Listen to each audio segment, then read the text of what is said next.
സംസ്ഥാനത്ത് നിയമസഭാ തെരഞ്ഞെടുപ്പിനുള്ള മത്സര ചിത്രം തെളിഞ്ഞിരിക്കുകയാണ്. കാരണം പത്രിക പിൻവലിക്കാനുള്ള സമയപരിധി അവസാനിച്ചതോടെ 140 മണ്ഡലങ്ങളിൽ 890 സ്ഥാനാർത്ഥികൾ മത്സര രംഗത്തുണ്ട്. ഏറ്റവും കൂടുതൽ സ്ഥാനാർത്ഥികളുള്ളത് കൊടുവള്ളി മണ്ഡലത്തിലാണ്. 13 പേരാണ് മത്സരരംഗത്തുള്ളത്. നാട്ടിക, ചവറ, മാനന്തവാടി, കോഴിക്കോട് സൗത്ത് തുടങ്ങിയ മണ്ഡലങ്ങളിലാണ് ഏറ്റവും കുറവ് സ്ഥാനാർത്ഥികളുള്ളത്. ഇവിടെ 3 സ്ഥാനാർത്ഥികൾ മാത്രമാണുള്ളത്. തിരുവനന്തപുരത്ത് നിന്ന് ജിബിൻ JB ഉണ്ട് വിശദാംശങ്ങളുമായി. ജിബിൻ, എങ്ങനെയാണ് ഇപ്പോൾ സ്ഥാനാർത്ഥികളുടെ ഒരു പൊതുചിത്രം വ്യക്തമാവുന്നത്?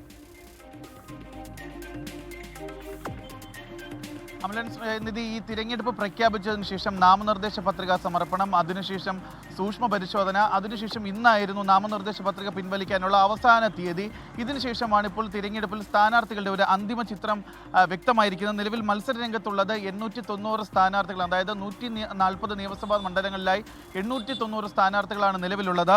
ഈ ആദ്യം പത്രിക സമർപ്പിച്ചത് 1254 സ്ഥാനാർത്ഥികൾ, 2125 പട്ടികകളാണ് സമർപ്പിച്ചിരുന്നത്. ഇതിൽ സൂക്ഷ്മ പരിശോധനയ്ക്ക് ശേഷം ആകെ ഉണ്ടായിരുന്നത് 985 പേരാണ് ആകെ ഉണ്ടായിരുന്നത്. അതിൽ നിന്നാണ് ഇന്ന് ഈ നാമനിർദ്ദേശ പത്രിക പിൻവലിക്കാനുള്ള അവസാന ദിവസത്തിൽ 95 പേർ കൂടി പത്രിക പിൻവലിച്ചതിനു ശേഷം ആകെ 890 പേർ മത്സര രംഗത്തേക്ക് എത്തിയിരിക്കുന്നത്.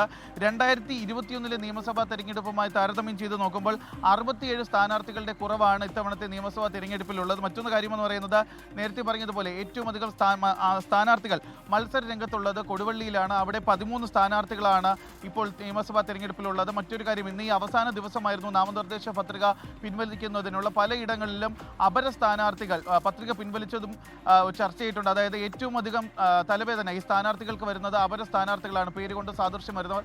അങ്ങനെയുള്ളവർ പലരും ഇന്ന് പത്രിക പിൻവലിച്ചത് ഈ സ്ഥാനാർത്ഥികളും ആശ്വാസമായിട്ടുണ്ട്. തിരുവനന്തപുരം ജില്ലയെ സംബന്ധിച്ച് നോക്കുമ്പോൾ തിരുവനന്തപുരം സെൻട്രൽ മണ്ഡലത്തിൽ UDFന്റെ നിയമസഭാ തെരഞ്ഞെടുപ്പുമായി ബന്ധപ്പെട്ട മത്സര ചിത്രം അങ്ങനെ വ്യക്തമായിരിക്കുന്നു. 890 സ്ഥാനാർത്ഥികളാണ് 140 മണ്ഡലങ്ങളിലായി മത്സര രംഗത്തുള്ളത്.